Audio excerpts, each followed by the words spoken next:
So in a world where people think very differently, one thing we can all agree on is that free energy will be a great thing. And today, folks, I think I got us one step closer to our goal.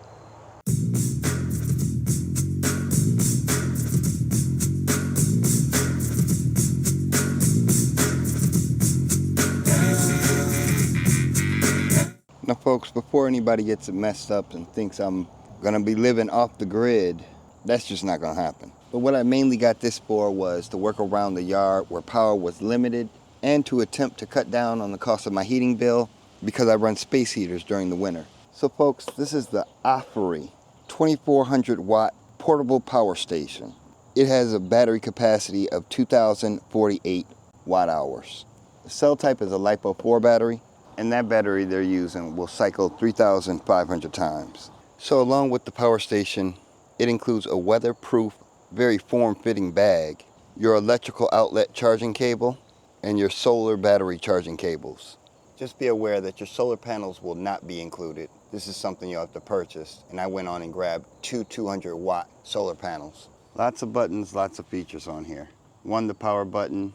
You hold it in for 3 seconds and it'll power on. Nice big screen on it. We have our light that we can change to SOS.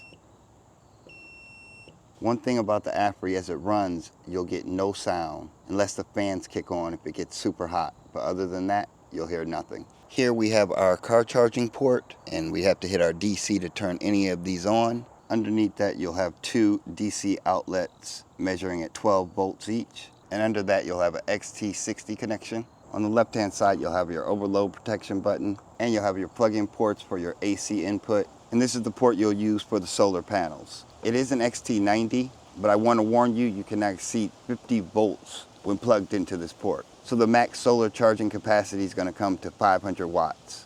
And on the right side of the box, you're going to find 6 AC outlets.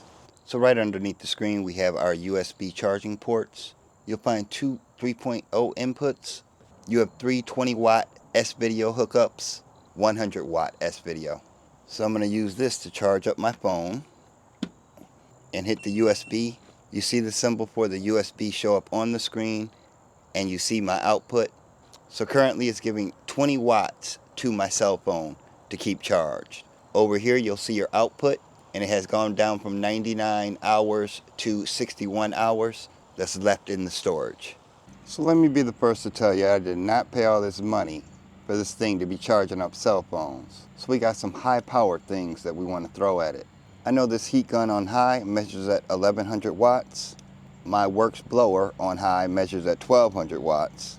And the heater that's going to help me this winter has modes of low being on 500 and high being at 1500 watts. So let's see what it can do with these products.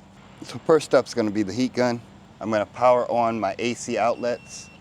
And when you do that, you will notice you lose a significant amount of hours. It's going to range from about 30 to 33 hours you're going to be missing with just powering on those 6 outlets. All right, so that's on low. And currently we're measuring at 620 watts, and we have 3 hours remaining at this rate. We're going to kick it up to high.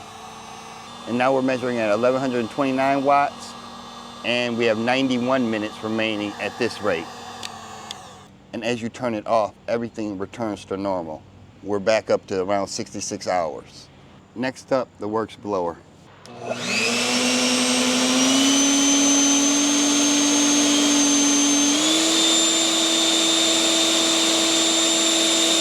And max, we're looking at 1200 watts.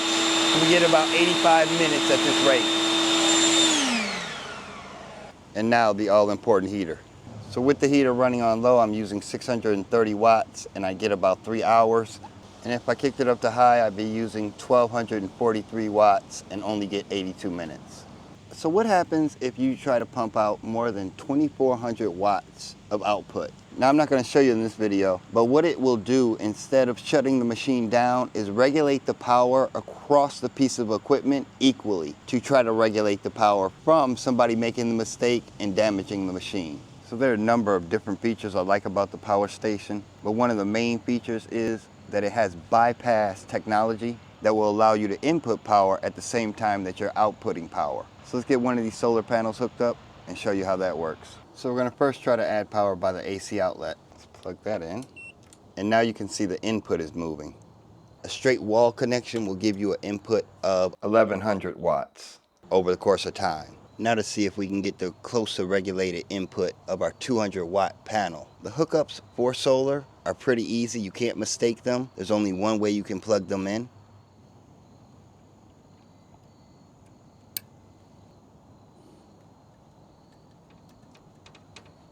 So sorry about the reflection, guys, the sun, you know. But as you can see, now I'm getting an input of 147 watts from the solar panel. And at the same time, I'll turn on the USB for the output and charge my cell phone. And this is what I mean by bypass. While you input, you can output. So what you'll find as realistic charging times would be approximately 17 hours by car. That's why I don't even think that's really worthwhile. You're looking at about 8 hours by solar charge up, and you're looking at 2 hours by AC outlet. So as I said before, I'm not going off grid. So why is this setup ideal for me? Well, I could see taking this little bad boy camping, having it in a car. I think I'm gonna save a little bit of money by charging all of my equipment through it. I'm talking about drones, cameras, phones, all the things that I take around pretty much on an everyday basis to do the filming and just regular life. I can see plugging in my laptop, maybe my heating blanket, a number of different uses. But I also like the portability. That means I can take it out if I have to near the street. I can take it up on the roof with me. I think it would be ideal for the back of a truck. It also has a 5-year warranty, and I think if you register, you'll get another 2 years. So in total, that's a 7-year warranty on this bad boy. So I'm gonna go ahead and say it was worth the $1,000 that I paid for it. So on that note, you know this is your boy Kachi's Kid, and I'm about to get out of here. But you know I'm gonna see you on the next one. Peace, ma.